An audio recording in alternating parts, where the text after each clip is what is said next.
এক বৈঠকে একসঙ্গে 10 জন সাহাবীকে আল্লাহ রাসূল বলছে অমুক অমুক জান্নাতি।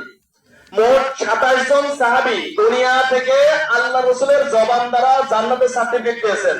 তার মধ্যে একই মজলিসে 10 জন সাহাবী, তার মধ্যে একজন ওমর রাদিয়াল্লাহু তাআলা। তখন ওমর বলছেন আল্লাহ রাসূল বলেছে এটা কি আল্লাহ তাআলা তো কেটেও নিতে পারে। রমজান ক্ষমা হয়ে গেল, পেলাম কিনা, ঈদুল ফিতর আদায় হয়ে গেল, লাস্ট চান্স, যাদের রমজানে ক্ষমা হয়নি ঈদুল ফিতরের পরে ক্ষমা হবে, আমি যদি ক্ষমা না পাই,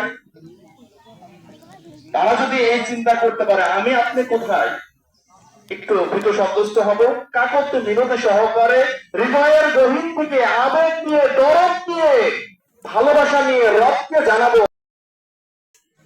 এটা পাইছে আমি কোম্পানিতে কামুক ভাঙতে গিয়েছি, কোম্পানি আমাকে দিয়েছে।